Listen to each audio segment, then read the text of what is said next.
तो आज हम सीखने वाले हैं एक नया चैप्टर जिसका नाम है एसिड बेस एंड साल्ट। कोई घबराने की बात नहीं, आज हम बड़े मज़ेदार तरीके से सीखेंगे, कोई सिंपल वे से सीखेंगे जिसका नाम है acid basis and salt.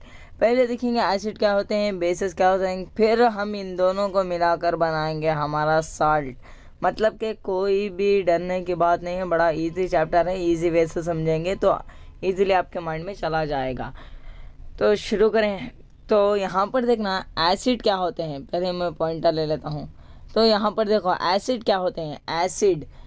Acids are the chemical agents that releases hydrogen ions when they added to water. और यहाँ पर जब आप देखो acid are the chemical substance भी आप लिख सकते हो, ये एजेंट्स को निकाल कर केमिकल सब्सटेंस भी लगा सकते हो। Acid are the chemical agents that releases hydrogen ions when added to a water. देखो सबसे पहले आपको क्या समझना है, जैसे यहाँ पर एक वाटर का ग्लास है हमारे पास और इसमें वाटर थोड़ा है, क्या है, वाटर है। अगर मैं कोई ऐसा सब्सटेंस डाल रहा हूँ इस वाटर में तो यहाँ से H+ आयन निकलेंगे। क्या निकलेंगे? H आयन्स, मतलब क्या हाइड्रोजन आयन्स यानी H+ आयन्स निकलेंगे। तो हम ये सब्सटेंस को जो हमने ऐड किया था ना यहाँ से, तो सब्सटेंस को हम क्या कहेंगे, ये सब्सटेंस हो जाएगा हमारा एसिड हो जाएगा। क्या हो जाएगा? वेट, मैं फिर से आपको समझाता हूँ। कोई ऐसा सब्सटेंस जब हम यहाँ पर डाल रहे हैं, ये हमारे वाटर में डाल रहे हैं, किस में डाल रहे हैं, वाटर में डाल रहे हैं, मतलब कि H2O में जब हम ऐड कर रहे हैं, किसे ऐड कर रहे हैं, ये सब्सटेंस हमें क्या है ये नहीं पता है हमें, लेकिन हम कोई सब्सटेंस ऐसा ऐड कर रहे हैं पानी में, अगर उसमें से H+ आयन्स रिलीज़ हो रहे हैं, रिलीज़ होकर जा रहे हैं, रिलीज़ हो रहे हैं, तो उसे हम क्या कहेंगे, किसी भी सब्सटेंस में अगर H+ आयन्स रिलीज़ होते हैं तो वो सब्सटेंस का नाम पड़ जाएगा, क्या पड़ जाएगा, एसिड पड़ जाएगा। क्या पड़ जाएगा? एसिड पड़ जाएगा। फिर से मैं आपको बताता हूँ, कोई भी ऐसा सब्सटेंस जो पानी में जाने के बाद H+ आयन्स रिलीज करेगा उसे हम क्या कहेंगे, उसे हम कहेंगे एसिड कहेंगे। ये कॉन्सेप्ट तो आपको समझ में आ गया है कि एसिड क्या होते हैं। Acid are the chemical agents. यहाँ पर देखो ये एसिड ले रहे हैं हम, दैट रिलीजेस H+ आयन्स, मतलब कि H+ आयन्स रिलीज हो रहे हैं when they added to water, मतलब कि जब ये सब्सटेंस, ये केमिकल एजेंट को जब हम पानी के साथ मिलाएंगे तो वो क्या रिलीज करेगा, वो रिलीज करेगा हाइड्रोजन आयन्स। इसे दूसरा नाम भी आता है, जैसे H+ आयन्स कहते हैं, हम क्या कहेंगे, H+ आयन। तो ये कॉन्सेप्ट आपको समझ में आ गया है, तो चलिए आगे बढ़ते हैं। तो देखो यहाँ पर कोई भी ऐसी चीज़, जैसे आपके भी कुछ कैरेक्टरिस्टिक होंगे कि आप बड़े अच्छे हैं और थोड़ा बहुत झूठ भी बोल लेते हैं, ऐसे एसिड के भी कुछ प्रॉपर्टीज़ होते हैं या फिर कुछ कैरेक्टरिस्टिक्स होते हैं जिससे हम पता कर सकें कि एसिड क्या होता है, कैसे होता है, किस कलर में होता है। तो उसे हम कहेंगे प्रॉपर्टीज़ ऑफ एसिड, मतलब कि कैरेक्टरिस्टिक्स ऑफ एसिड, मतलब कि जो चीज़ें एसिड में पाए जाते हैं ना उसे हम कहेंगे प्रॉपर्टीज़ ऑफ एसिड। जैसे मैं आपका एग्जांपल लूँ, जैसे हम सलमान खान का एग्जांपल लें तो सलमान खान थोड़ा टॉल है और थोड़ा हैंडसम है और उनकी बॉडी अच्छी है, तो उनके प्रॉपर्टीज़ हो गए, उनके कैरेक्टरिस्टिक हो गया। ऐसे ही हम सलमान को नहीं देखेंगे, हम यहाँ पर देखेंगे एसिड्स को, देखेंगे प्रॉपर्टीज़ ऑफ एसिड में देखेंगे। तो एसिड आर सोर इन टेस्ट, मतलब कि कोई भी ऐसा सब्सटेंस ले लो, जैसे मैं आपको एग्जांपल दे देता हूँ। जैसे आपने देखा होगा कि आपके घर में जो लेमन होता है ना, लेमन, वेट मैं यहाँ पर लिख देता हूँ, आप भी नोट्स मेरे साथ बनाते जाओ। लेमन होता है ना, ये आपको पता ही होगा लेमन क्या होता है, जिसे हम नींबू भी कहते हैं। लेमन जो होता है ना वो खट्टा होता है, मतलब कि सोर इन टेस्ट होता है। एसिड आर सोर इन टेस्ट। जैसे आपके मन में एक सवाल भी आ रहा होगा, अगर लेमन खट्टा होता है तो लेमन क्या एसिड है, लेमन में एसिड पाया जाता है। तो आपका ये क्वेश्चन बिल्कुल सही है। जी हाँ, लेमन जो है ना उसमें भी एक एसिड पाया जाता है जिसे हम कहेंगे जिसे हम कहते हैं सिट्रिक एसिड। क्या कहेंगे? सिट्रिक एसिड कहेंगे। किसे कहेंगे? जो लेमन में पाया जाता है ना, उस एसिड को हम कहेंगे सिट्रिक एसिड। तो यहाँ से हमें क्या पता चला? एसिड है सोर इन टेस्ट। एसिड जो होते हैं ना, वो खट्टे टेस्ट में पाए जाते हैं। किस टेस्ट में पाए जाते हैं? खट्टे टेस्ट में पाए जाते हैं। अगर कोई भी ऐसा सब्सटेंस जो H+ आयन्स रिलीज कर रहा है, अगर वो खट्टा है, तो उसे हम क्या कहेंगे? उसे हम कहेंगे एसिड कह देंगे। क्या कहेंगे? एसिड कह देंगे। अगर they change the colour of blue litmus to red, तो यहाँ पर एक नया कॉन्सेप्ट आपको सीखने को मिलेगा। नया नहीं, एकदम नया नहीं, लेकिन थोड़ा बहुत आपको नया लगने वाला है। ये क्या है ना, ये एक इंडिकेटर है। इंडिकेटर क्या है, इसे डीपली हम नेक्स्ट देखते जाएंगे। तो यहाँ पर लिटमस जो है ना, लिटमस क्या है? हमारा एक इंडिकेटर है। लिटमस क्या है? हमारा एक इंडिकेटर है। अगर आपको इंडिकेटर पता नहीं है ना, कोई बात नहीं, मैं आपको बाद में बता दूंगा। अगर इस यहाँ पर आप इमेज पे फोकस करोगे, यहाँ पर देखोगे, कंसंट्रेशन से देखना यहाँ पर। अगर यहाँ पर ये पेपर है ना, ये पेपर का नाम क्या है? ये पेपर का नाम है लिटमस पेपर। क्या कहेंगे हम? लिटमस पेपर कहते हैं। ये जो प्लांट्स होते हैं ना, थैलोफाइटा प्लांट्स, इसमें से निकाला जाता है। मतलब कि लिटचन जो कि प्लांट्स होते हैं ना, उसमें से बनाया जाता है, जिसका नाम है लिटमस। ये लिटमस कुछ भी नहीं, बस ये पेपर देख रहे हैं ना इस हाथ में, यही है लिटमस। क्या समझ में आया? लिटमस जो है, ये पेपर को ही हम कहते हैं। अगर आप गौर से देखो, यहाँ पर ध्यान से देखोगे, तो ये पहले किस तरह का था पेपर? ये था ब्लू कलर का। जो भी यहाँ पर देख लेना, ब्लू कलर का पेपर था।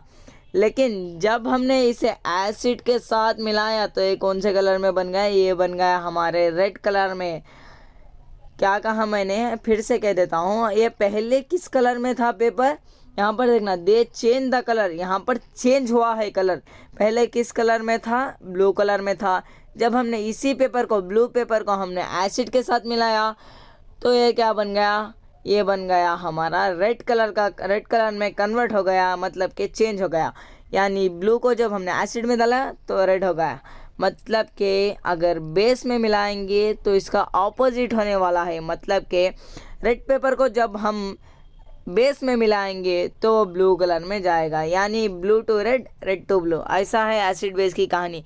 मतलब ऑपोजिट वर्ड जानते हो ना, तो आपको ये चैप्टर बहुत ही आसानी से पता चल जाएगा। ये दोनों एक दूसरे के ऑपोजिट हैं। मतलब कि जो इसमें प्रॉपर्टीज़ हैं, वो उसके एक दूसरे के ऑपोजिट प्रॉपर्टीज़ हैं।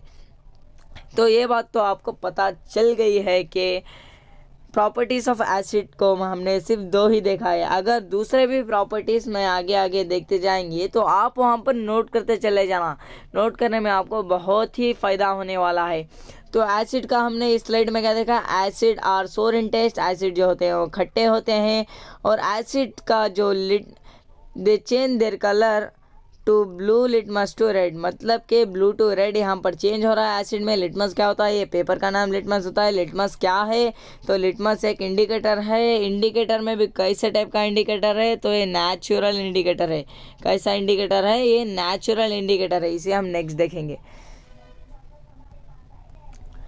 तो यहाँ पर देखो, बेस मतलब कि एसिड का ऑपोजिट। क्या बोला मैंने? एसिड का ऑपोजिट को हम कहेंगे बेस कहेंगे।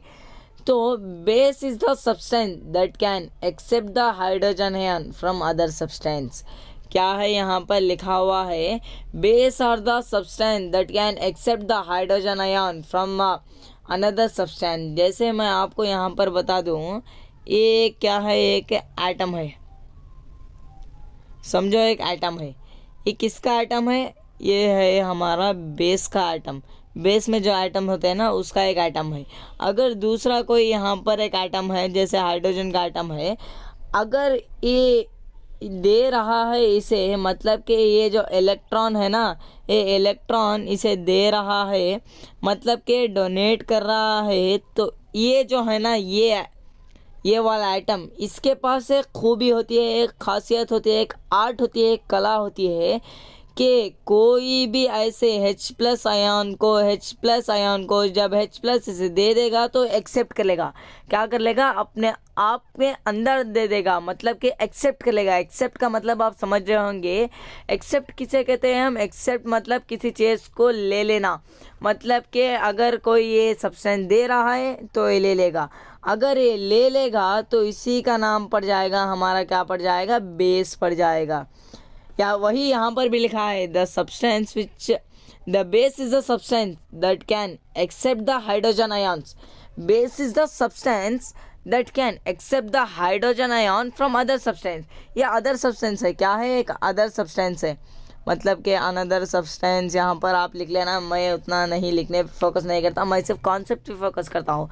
तो base is the substance that can accept, मतलब कि यहाँ पर ये दे रहा है तो ये एक्सेप्ट कर रहा है ना, ऑब्वियसली एक्सेप्ट करेगा। अगर मैं आपको एक पेन दे रहा हूँ, ये एक्सेप्ट कर रहे हो ना आप, हाँ भाई मुझे दे दे पेन, तो ये एक्सेप्शन हो जाएगा।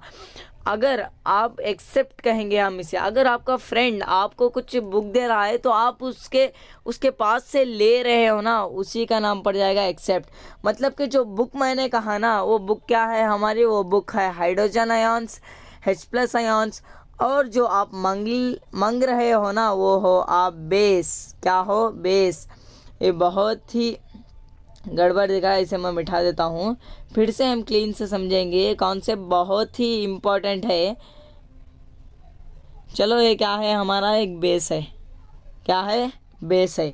अगर दूसरा कोई सब्सटेंस अगर इसे एक इलेक्ट्रॉन दे रहा है, मतलब कि H+ आयन दे रहा है, H+ आयन ये एक्सेप्ट कर लेगा। क्या कर लेगा? एक एक्सेप्ट कर लेगा। अगर ये एक्सेप्ट कर लेगा ना, वेटा मिनट मैं आपको बता दूंगा। अगर ये एक्सेप्ट कर रहा है ये वाला सब्सटेंस, मतलब कि वेट, ये वाला सब्सटेंस एक्सेप्ट कर रहा है,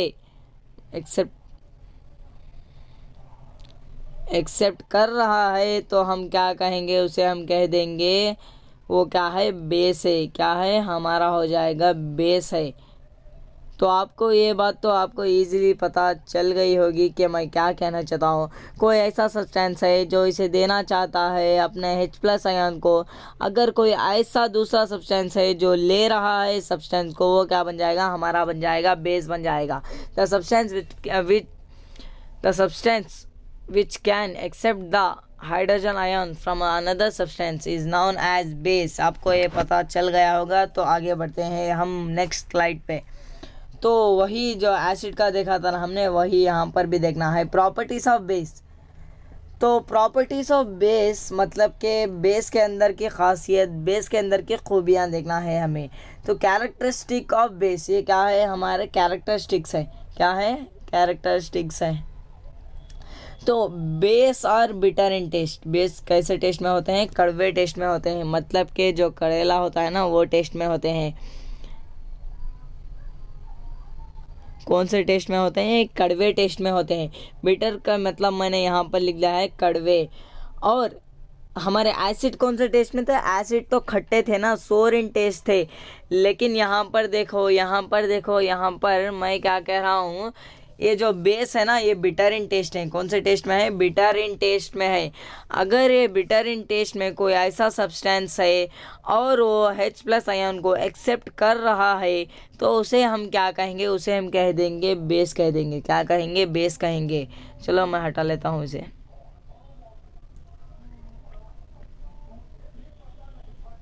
वेट अ मिनट। तो यहाँ पर देखो, बेस की एक प्रॉपर्टी तो आपको समझ में आ गई। Base are the those substance which are bitter in taste. Bitter in taste का मतलब होता है कड़वे इन टेस्ट। मतलब थोड़ा इंग्लिश हिंदी बहुत चल जाती है, लेकिन हमें कॉन्सेप्ट देखना है। बिटर इन टेस्ट का मतलब आपको समझ में आ गया होगा कि बिटर इन टेस्ट क्या होता है। They changes colour of red litmus to blue. मैंने वहाँ पिछली स्लाइड में क्या कहा था? यहाँ पर मैंने कहा था एकदम उल्टा हो रहा है बेस में। प्रॉपर्टीज ऑफ एसिड देख लेना। प्रॉपर्टीज एसिड में ब्लू से रेड हो रहा था, लेकिन बेस प्रॉपर्टी में देखो तो रेड से ब्लू हो रहा है।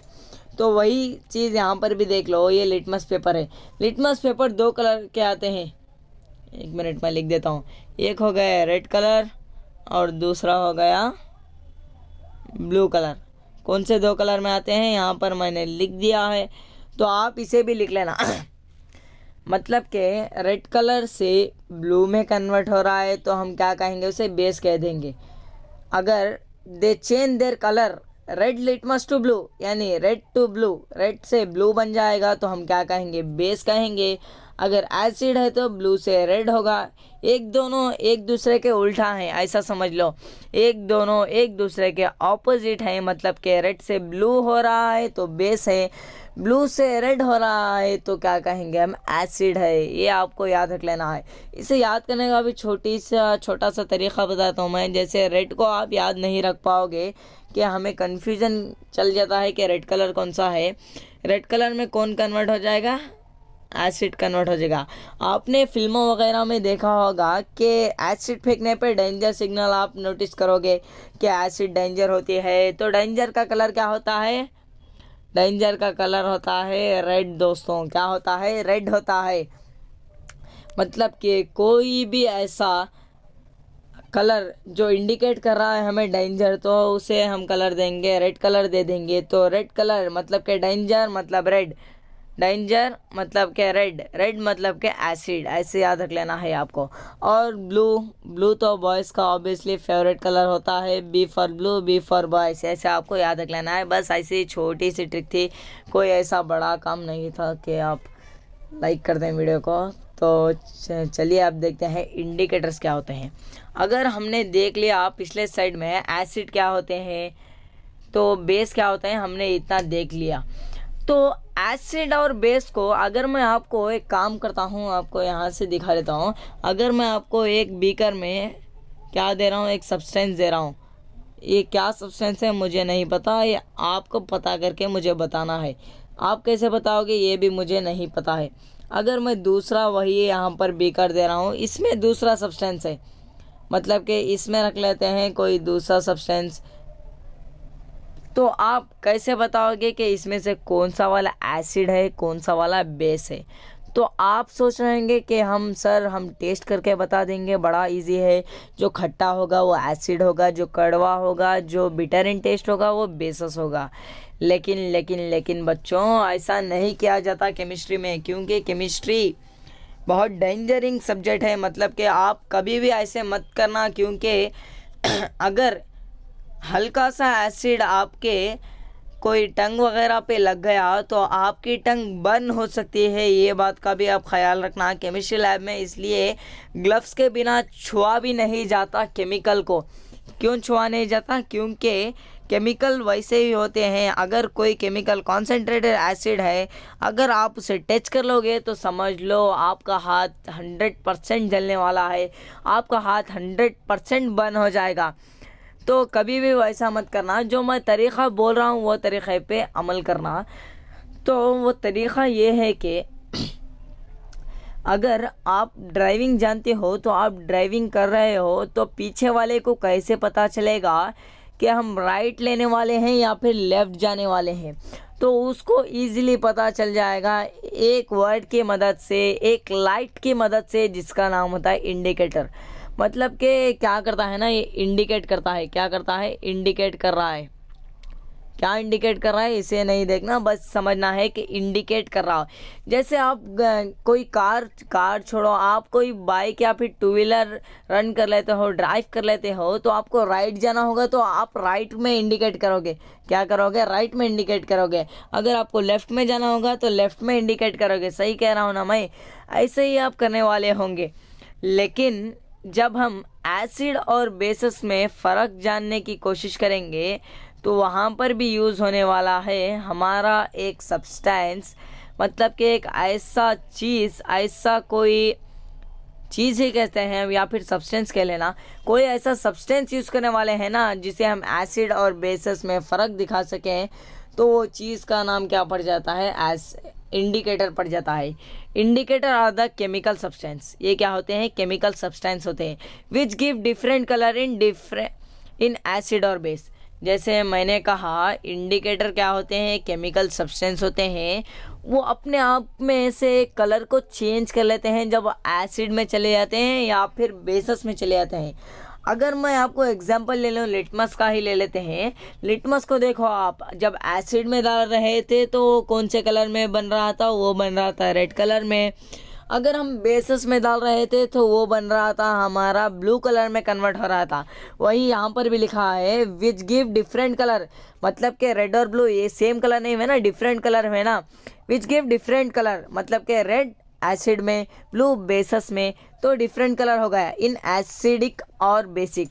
मतलब कि एसिड या फिर बेस में जब आप कोई भी इंडिकेटर को वहाँ पर डालोगे तो आप में से कलर को चेंज कर लेता है, तो उसको हम क्या कहेंगे, उसे हम कहेंगे हमारा एसिड बेसिक इंडिकेटर। क्या कहेंगे हम उसे, इंडिकेटर कहेंगे। चलो, आपको मैंने एक टास्क दिया था ना कि 2 बीकर दे दिया है मैंने, इसमें से आपको बताना है कि कौन सा एसिड है कौन सा बेसिक है। तो आप ऑब्वियसली अब बता सकते हो कि इसमें से कौन सा एसिड है और कौन सा बेसिस है। अगर आप एक काम कर लो, ये लिटमस पेपर को उठा लो, ये लिटमस पेपर को उठाकर आपको किस में डालना है, ये सब्सटेंस में डालना है।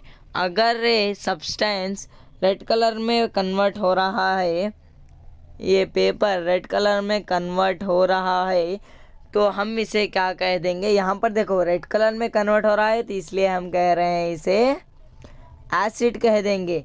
अगर दूसरा हम सब्सटेंस लेते हैं, जैसे यही वाला ले लेते हैं, अगर मैं इसे उठाकर यहाँ पर डाल देता हूँ ये दूसरे वाले सोल्यूशन में, अगर ये सोल्यूशन यहाँ पर ब्लू कलर में फॉर्मेट हो रहा है तो हम इसे क्या कहेंगे, इसे कहेंगे हम बेस कहेंगे। क्या कहेंगे, हम इसे कहेंगे बेस कहेंगे। चलो यहाँ पर लिख लेता हूँ मैं, क्या कहेंगे, बेसिस कहेंगे।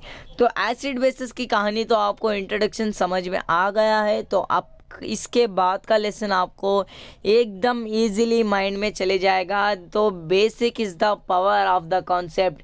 अगर आप बेसिक नहीं जानते तो आपके माइंड में कुछ भी नहीं जाने वाला था।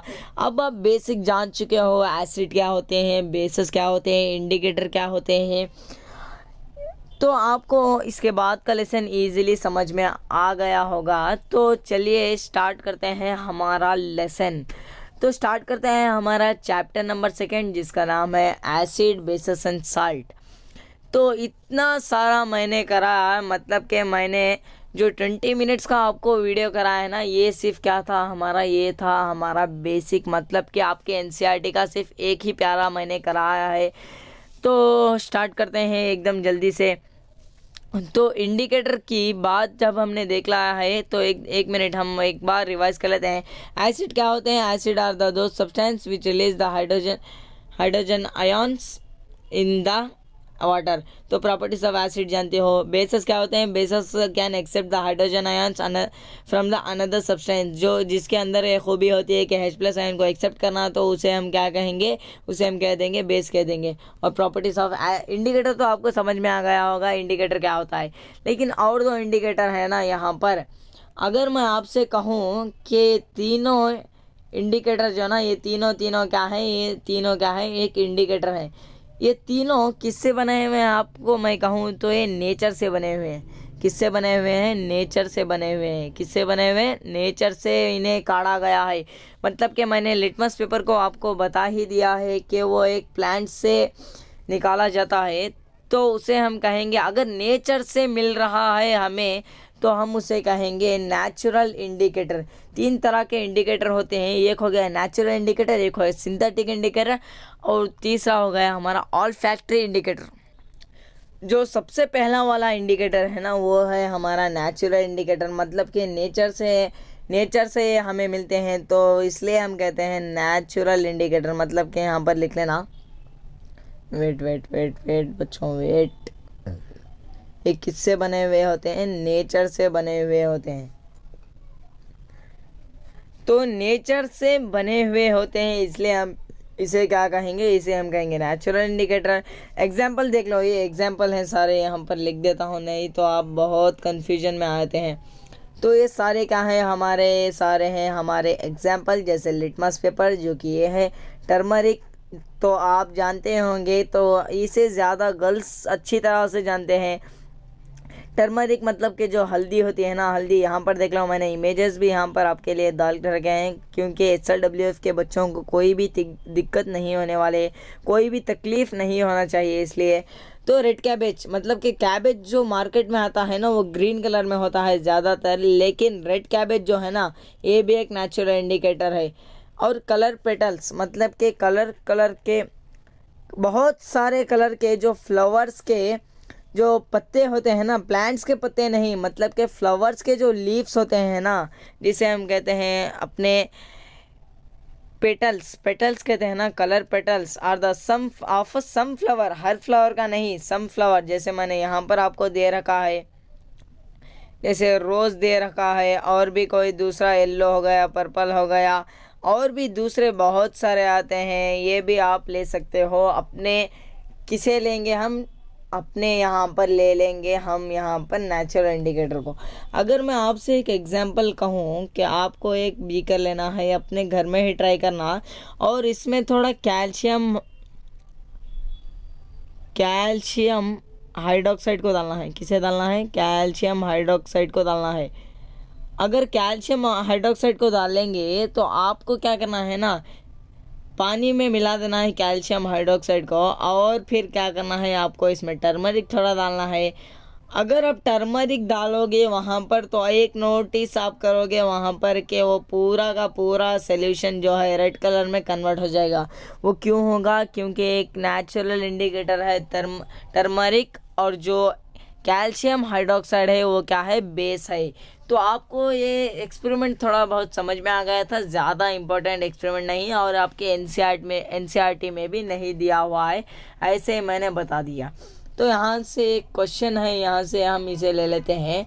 What happen to a stain of a curry on a white cloth when the soap is scrubbed on it. जैसे आपने एरियल का ऐड तो देखा होगा, एरियल का ऐड तो आपने देखा ही होगा। एरियल जो होता है ना वो क्या करता है ना, देश का सबसे अच्छा, और एक एग्जांपल दे दूं मैं आपको, घड़ी पहले इस्तेमाल करें बाद में विश्वास करें, वैसे ही SLW भी है, पहले इस्तेमाल करें बाद में विश्वास करें। अपने वीडियोस को देख लें, आप समझ लें, बाद में जाकर आप हम पर विश्वास करें।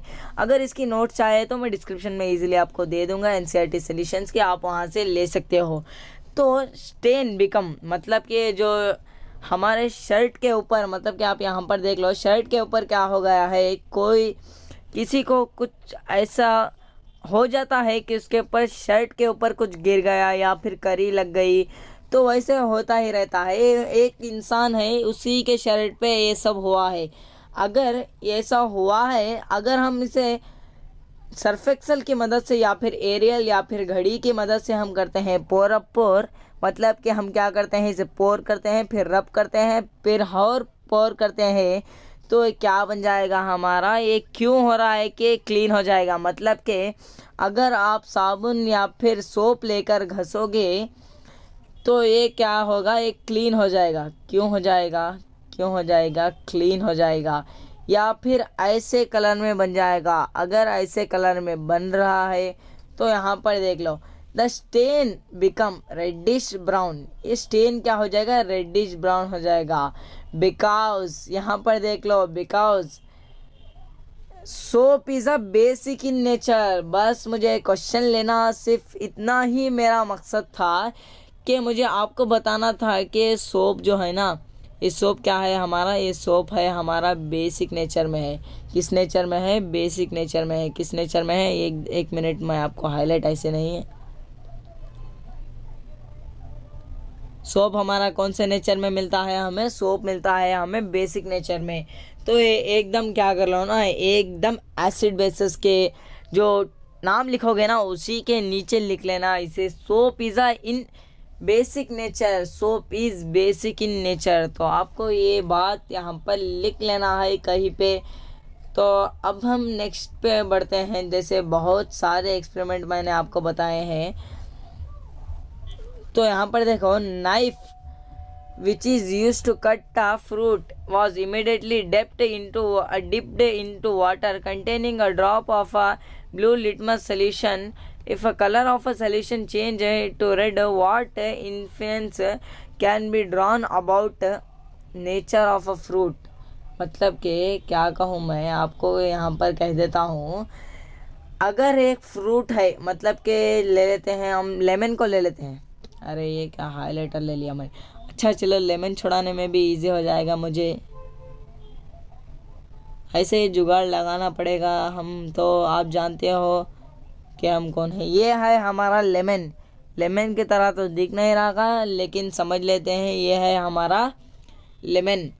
तो लेमन को एग्जाम्पल मैंने लिया। अगर मैं इसे कट कर देता हूँ यहाँ से, तो एक किस में कन्वर्ट हो जाएगा? ये कन्वर्ट हो जाएगा हमारे 2 पीसेस में। मतलब कि ऐसा नहीं होएगा, ये 2 पीसेस में ऐसे ही आपको बता देता हूँ। किस में कन्वर्ट हो जाएगा? 2 पीस में कन्वर्ट हो जाएगा।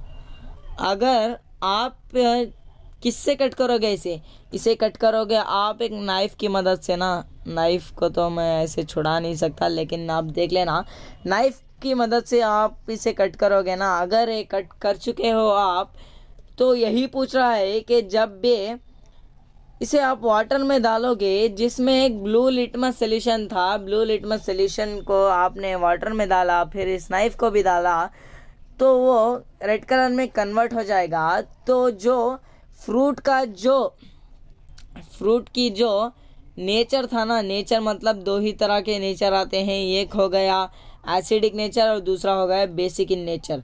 तो फ्रूट का नेचर हमें पूछ रहा है कि फ्रूट कौन से नेचर में पाया जाता है। तो ये फ्रूट हो जाएगा हमारा एसिडिक इन नेचर। क्यों एसिडिक है? क्योंकि हम लिटमस को हम पानी में डाल चुके हैं। अगर वही पानी को हम क्या करें, वही पानी में हम हमारी नाइफ़ को डाल रहे हैं, तो लेमन कट की हुई नाइफ़ जब पानी में जाएगी तो वो क्या करेगी? ब्लू लिटमस के साथ रिएक्ट करेगी, तो वो रेड कलर में कन्वर्ट हो जाएगी। तो रेड कलर में कन्वर्ट होने का मकसद ये था कि जो फ्रूट है ना, ये फ्रूट किस नेचर में थे? Acidic nature. इस क्वेश्चन को लेने का ना थोड़ा सा आपको इसमें कुछ कन्फ्यूजन हो रहा होगा। क्या फ्रूट्स भी कभी एसिडिक होते हैं? क्या जो हम खा रहे हैं क्या वो एसिड हैं?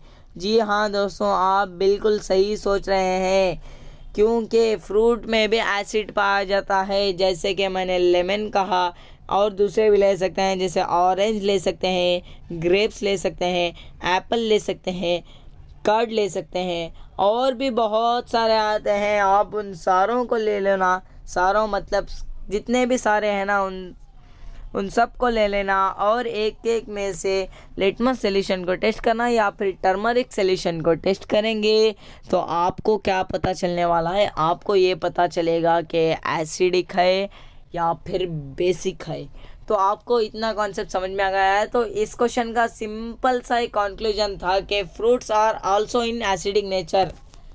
इतना समझ में आ गया। जैसे यहाँ पर देख लो, इतना सारा मैंने आपको यहाँ पर डाल दिया।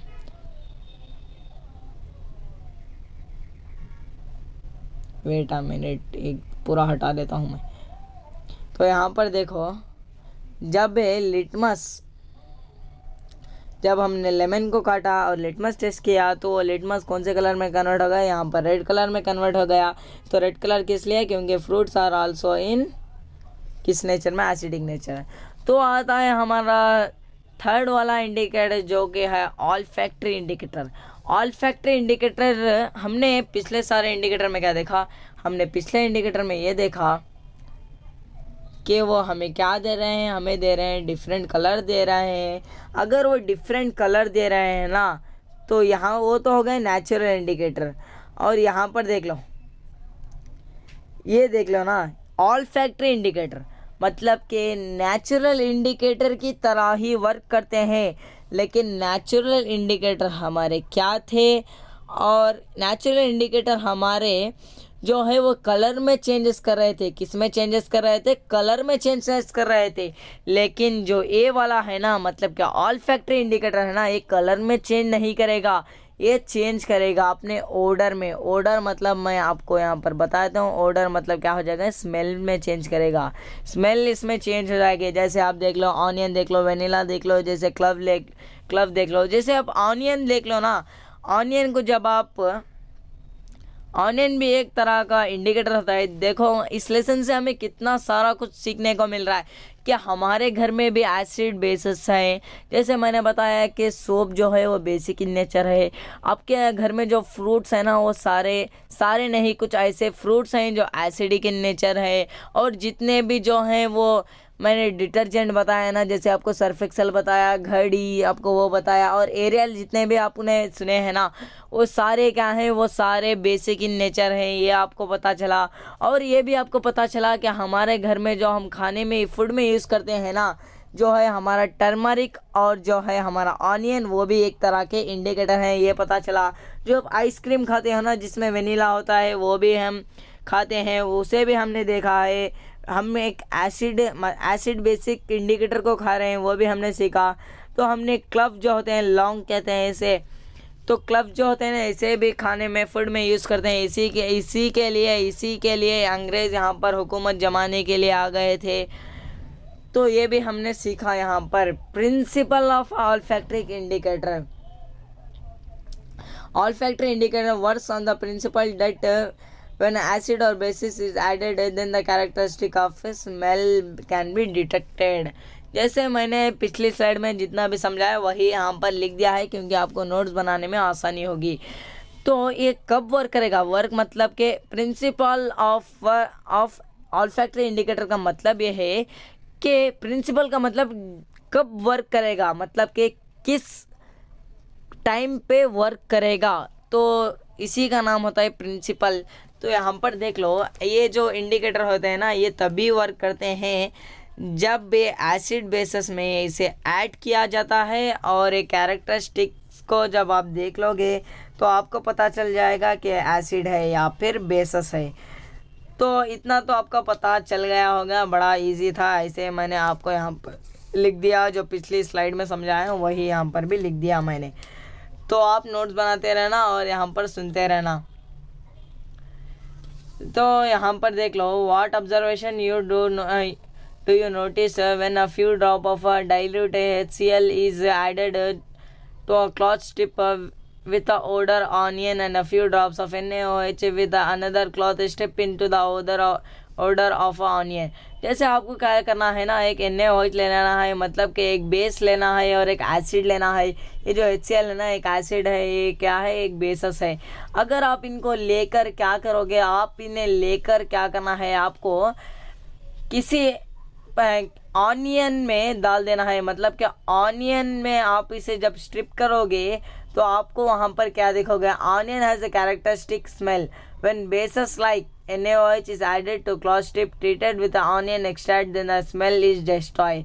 मतलब कि जब ऑनियन को जब आप बेसस के साथ रिएक्ट करोगे तो वहाँ की जो स्मेल होगी ना वो सारी क्या हो जाएगी, डिस्ट्रॉय हो जाएगी, मतलब कि सारी स्मेल ख़त्म हो जाएगी।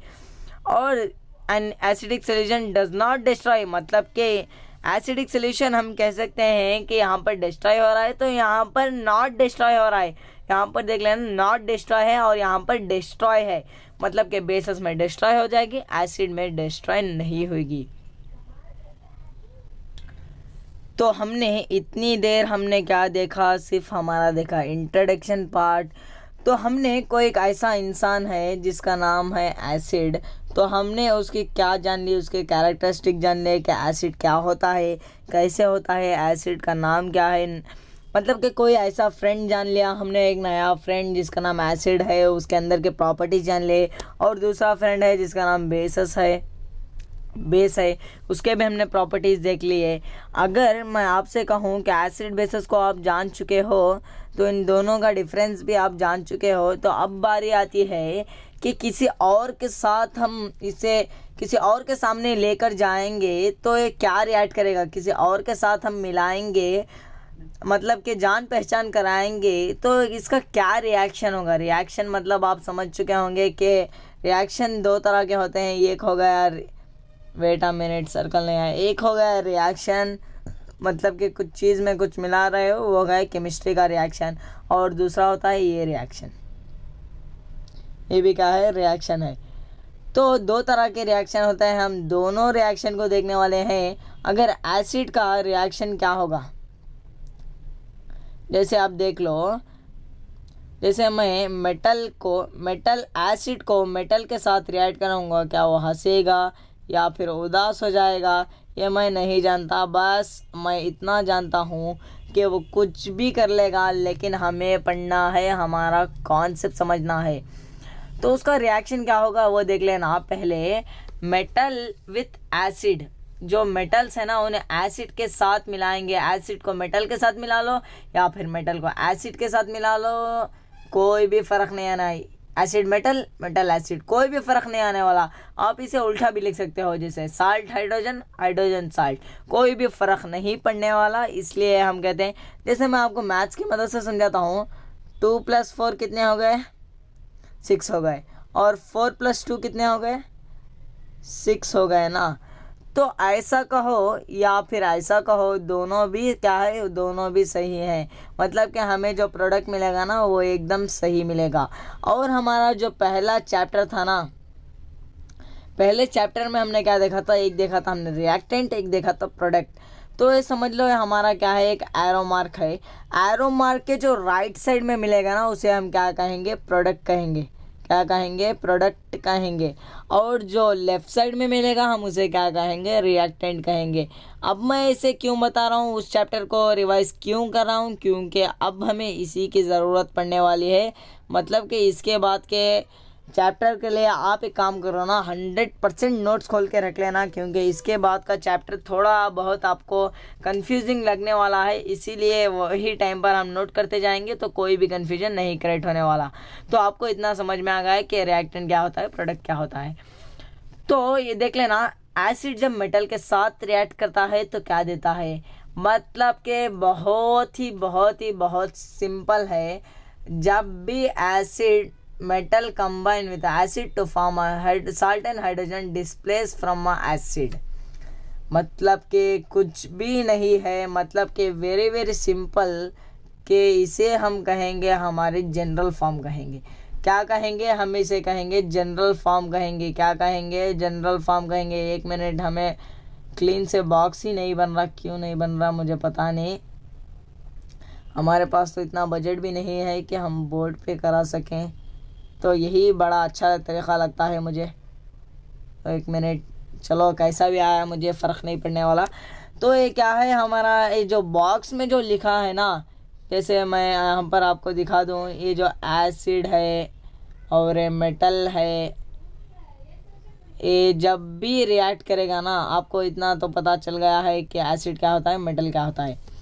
एसिड तो आप जानते हो कि एसिड का एग्जाम्पल मैं बहुत सारे दे चुका हूँ, जैसे HNO3, और भी आता है H2SO4 जो कि सल्फ्यूरिक एसिड, HCl जो हमारे स्टमक में रिलीज होती है। आपने लाइफ प्रोसेस में पढ़ा ही होगा, नहीं पढ़ा तो नेक्स्ट चैप्टर जो मैं लाने वाला हूँ ना वो लाइफ प्रोसेस पे ही लाएंगे। बड़ा इंटरेस्टिंग चैप्टर है। हम देखेंगे कि हमारे बॉडी प्रोसेस क्या चल रहा है, हमारे बॉडी के अंदर क्या हो रहा है, उसमें हम देखेंगे। तो यहाँ पर देख लो, एसिड तो आप जानते हो कि एसिड क्या होते हैं, जो H+ आयन को डोनेट करते हैं या फिर अपने आप में से लॉस करते हैं और अपने आप को एक पॉजिटिव आयन बना लेते हैं। और मेटल क्या होते हैं? मेटल तो आपको मेटल से नॉन मेटल्स में पढ़ा ही होगा, या तो पढ़ लेना, पिछला वीडियो है मेरा। तो मेटल्स क्या होते हैं? Metals are the substance which can donate their electron and form a positive ions. मतलब समझ लो। अब जो है ना, अब आएगा इंटरेस्ट। जब भी मेटल किसके साथ रिएक्ट करेगा, जब भी मेटल रिएक्ट करेगा किसके साथ?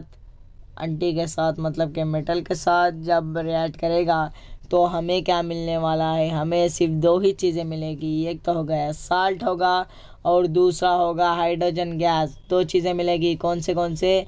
एक हो गया साल्ट और एक हो गया हाइड्रोजन गैस।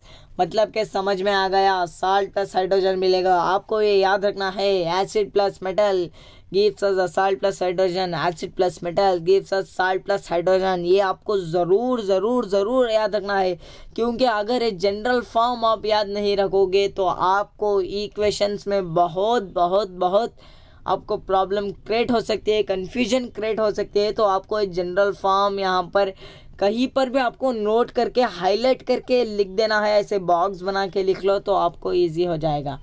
तो हमें क्या पता चला, जब भी एसिड मेटल के साथ रिएक्ट करेंगे तो हमें साल्ट प्लस हाइड्रोजन गैस दे देंगे। ऐसे अब भी आपको नहीं समझ में आया तो हम एक काम कर लेते हैं, हम ले लेते हैं एक एग्जाम्पल, जैसे लिया मैंने HCl। HCl क्या है, हमारा एसिड है। और एक काम, ये क्या हो गया है, मैं छोटा लिख देता हूँ थोड़ा, जैसे HCl प्लस मेटल कौन सा ले लेते हैं, जैसे ले लेते हैं जिंक ले लेते हैं, या फिर जिंक को छोड़कर दूसरे भी ले सकते हैं, जैसे मैग्नीशियम, एल्यूमिनियम, जो भी आपके मन में अच्छा लगे उसे ले लेना। तो HCl प्लस हमने क्या ऐड किया, मेटल ऐड किया और एसिड ऐड किया, तो हमें क्या मिला, एक यहाँ पर साल्ट मिला। साल्ट का नाम क्या है, हमारे साल्ट का नाम है ZnCl, यानी कि जिंक क्लोराइड है। और हमें साथ में क्या मिला, यहाँ पर H2 गैस मिली। तो आपको एक इक्वेशन यहाँ से मिल गई होगी, तो इक्वेशन को नहीं देखना है। अब मेरे जो पेन मैं ले रहा हूँ ना, उसको ध्यान से देखना है। यहाँ पर देखो, यहाँ पर एक H था ना, तो H जो है ना, ये H डिस्प्लेस हो गया है। क्या हो गया है, डिस्प्लेस हो गया है। क्या हो गया, डिस्प्लेसमेंट रिएक्शन आपने पढ़ा था ना, ये H जो है डिस्प्लेस हो गया है, किस में से, HCl में से। और जो H के साथ क्लोराइड है ना, यानी हाइड्रोक्लोराइड में, ये Cl जो है ना, यहाँ पर जाके मिल गया है और Zn जाके मिल गया है। मतलब कि Zn और Cl मिलकर हमें क्या दे रहे हैं, हमें दे रहे हैं जिंक, ZnCl, मतलब कि जिंक क्लोराइड। यहाँ पर लिख लेना आप कहीं पर भी, जिंक क्लोराइड यहाँ पर आप लिख लेना, मुझे उतना अच्छा नहीं दिखता लिखना। तो यहाँ पर क्या हुआ, हाइड्रोजन यहाँ पर चला गया, डिस्प्लेस हो गया, H2 गैस निकली। तो यहाँ से आपको पता चल गया होगा कि एसिड और मेटल जब भी रिएक्ट करते हैं तो हमें साल्ट देते हैं और हाइड्रोजन गैस देते हैं। देखो, एसिड हमने लिया HCl, मेटल लिया हमने Zn जो कि जिंक है, और हमें मिला साल्ट और हमें मिली हाइड्रोजन गैस। ये जो है ना, ये क्या है, हमारा साल्ट है। मतलब कि आपको यहाँ पर 3 कॉन्सेप्ट क्लियर हो चुके होंगे। एसिड क्या होते हैं, बेसेस क्या होते हैं, और साल्ट क्या होते हैं। तो आपको चैप्टर का नाम तो समझ में आ गया है। ये तो आगे बढ़ते हैं और देखते हैं चैप्टर में और भी इन डेप्थ क्या है। जैसे मैं दूसरा एग्जांपल भी लेके आपको समझा देता हूँ। वेट, मैं पूरा रिमूव कर लेता हूँ इसे। एसिड वही लें या फिर दूसरे एसिड ले लें, चलो एक काम कर लेते हैं ना, इस बार दूसरे एसिड ले लेते हैं। इस बार ले लेते हैं हम हमारे H2SO4 जो कि सल्फ्यूरिक एसिड है, किंग ऑफ द एसिड। मतलब कि 4 थोड़ा बड़ा हो गया, आप इसे छोटा करके लिख लेना। और मेटल ले लेते हैं, जैसे हम ले लेते हैं मैग्नीशियम ले लेते हैं। और हमें क्या दे रहा है, एक साल्ट दे रहा है, जो साल्ट है हमारा। यहाँ से हमें क्या करना है, हमें इसे लेना है और इसे लेना है। मतलब कि मैं दोनों को लेता हूँ। फर्स्ट हमें मेटल लेना है और हमें लेना है इसे। तो आपको ये कॉन्सेप्ट समझ में आ गया होगा ना, कि हमें फर्स्ट इसे लेना है और फिर इसे लेना है। प्लस हमें क्या बच जाएगा, हमें बन जाएगा यहाँ पर H2 गैस। जो बचा हुआ है हमें उसे लिखना है। इसलिए मैं कह रहा था ये जनरल फॉर्म को आप ध्यान से याद रखें। तो आप यहाँ पर देख लो, एसिड हमने लिया H2SO4, मेटल लिया हमने मैग्नीशियम जो कि सिंबल है उसका Mg, और साल्ट हमें मिला। हम साल्ट को दूसरा भी नाम दे सकते हैं, जैसे मेटालिक साल्ट। मेटालिक साल्ट मतलब मेटल का साल्ट मिल रहा है हमें, मेटल है मैग्नीशियम, तो इसका साल्ट हो जाएगा मैग्नीशियम सल्फेट, इसका साल्ट बन जाएगा। तो एक हमें साल्ट मिल चुका है और प्लस हमें मिल चुका है H2 मिल चुका है जो कि हाइड्रोजन गैस है। तो हमें यहाँ पर क्या समझ में आया, इस सारे रिएक्शन को कराने का मकसद सिर्फ एक था कि आपको बताना ये था कि साल्ट क्या होते हैं, मतलब कि साल्ट क्या होते हैं। यही बताने के लिए इतना सारा कॉन्सेप्ट हमें कराना पड़ रहा है। एनसीईआरटी में भी ऐसे रिएक्शन पूछ सकता है आपके बोर्ड के एग्ज़ाम में। तो आप एक काम करो ना, ये सारे इक्वेशन को हमें बाद लिखेंगे, लेकिन सबसे पहले क्या लिखना है हमें, वही जो आप सोच रहे हैं ना, अभी तक आपने नहीं लिया तो आप अब लिख लेना। हमें लिखना है, इसे लिख देना है। तो हमें लिखना है acid plus metal gives us salt plus hydrogen gas. आप मेरे साथ रिपीट करते चले जाओगे तो आपको भी पता लग जाएगा। Reaction of acid metal with acid, वही यहाँ पर भी दिया है। Acid react with metal to produce, क्या प्रोड्यूस करने के लिए, produce salt plus hydrogen gas. यहाँ पर हमें साल्ट मिल रहा है, हमें मिल रहा है साल्ट, एक मिनट, हमें मिल रहा है साल्ट, हमें मिल रहा है हाइड्रोजन गैस मिल रहे हैं, और कुछ भी यहाँ पर नहीं है। वही एग्जांपल यहाँ पर भी लिखा हुआ है कि Zn को हमने लिया था मेटल एसिड, मैंने क्या कहा एसिड प्लस मेटल बोलो या फिर मेटल प्लस एसिड बोलो, दोनों में प्रोडक्ट एक ही निकलने वाला है जो कि है साल्ट प्लस हाइड्रोजन निकला। यहाँ पर देखो मेटल को मैंने पहले लिया है और यहाँ पर एसिड को पहले लिया है, एसिड को बाद में लिया है, मेटल को पहले ही ले लिया था। लेकिन मैंने पिछले एक्शन में क्या बताया आपको कि मैंने एसिड को फर्स्ट लिया था, मेटल को बाद लिया था, कोई फ़र्क नहीं पड़ा, प्रोडक्ट तो हमें सेम मिल गया। तो यहाँ पर क्या मिला हमें, Zn मिला, Zn का Zn हम डाल लेंगे और हमें मिला यहाँ से मतलब कि मेटालिक साल्ट, मैंने क्या कहा मेटल का साल्ट मिला, यानी कि मेटल का साल्ट हमें मिल गया मेटालिक साल्ट, और हमें जो बचा था हमारा 2H, तो हम लिख लेंगे H2 लिख लेंगे। Acid react with metal carbonates, जो मेटल कार्बोनेट्स होते हैं ना, मतलब कि ये मेटल कार्बोनेट का एग्जांपल मैंने यहाँ पर दिया है। मेटल कार्बोनेट्स मतलब सोडियम कार्बोनेट, मेटल मतलब कि कोई भी मेटल ले सकते हो आप, मैं सोडियम की बात ही नहीं कर रहा, कोई दूसरा भी ले लो। जैसे हम ले लेते हैं एल्यूमिनियम कार्बोनेट, जैसे हम ले लेते हैं कैल्शियम कार्बोनेट, हाँ ये आपको याद रखना है, कैल्शियम कार्बोनेट का दूसरा नाम है स्लेक्ड लाइम, मतलब कि लाइम होता है ना, जो चूना होता है लाइम, तो उसे भी याद रख लेना कैल्शियम कार्बोनेट जो यहाँ पर मैंने लिखा है। अगर तुम क्या करोगे ना, तुम करोगे इस मेटल कार्बोनेट को जब हम रिएक्ट करेंगे एसिड के साथ, तो हमें क्या दे देगा, पहले देगा हमें salt plus water plus carbon dioxide. तो एक मिनट, यहाँ पर लिखना ही भूल गया मैं, क्या मिल जाएगा, कार्बन डाइऑक्साइड मिल जाएगा। तो कार्बन थोड़ी मिलेगा, कार्बन सिंगल फॉर्म में नहीं आता क्योंकि टेट्रावेलेंट होता है, हमें कार्बन इस कंपाउंड में पढ़ेंगे। लेकिन यहाँ पर जस्ट ऐसे ही देख लो, जब भी मेटल कार्बोनेट के साथ कौन रिएक्ट करता है, एसिड रिएक्ट करता है, acid react with metal carbonate and metal hydrogen carbonate, मतलब के एंड मतलब के दोनों के साथ रिएक्ट नहीं करेगा, और एंड को मिटाकर मैं लिख देता हूँ, और एंड नहीं है और है, metal acid react with metal carbonate और metal hydrogen carbonate to give salt plus water plus carbon dioxide. हमें क्या मिलेगा, साल्ट मिलेगा, वाटर मिलेगा और कार्बन डाइऑक्साइड मिल जाएगा। ये आपको पता चल गया होगा। तो यहाँ पर दूसरी एग्जांपल है, यहाँ से हमारा शुरू होता है एक अच्छा कॉन्सेप्ट। तो यहाँ पर थोड़ी गलती मुझे लग रही है, वो गलती ये है कि यहाँ पर जो आना था ना, वो ये आना था, पेट मैं आपको अभी बता देता हूँ। जैसे यहाँ पर हमें लिखना था बेस रिएक्ट विथ, यहाँ पर देखो एसिड और बेस की रिएक्शन कराएंगे तो हमें क्या मिल रहा है वो लिखना है हमें यहाँ पर।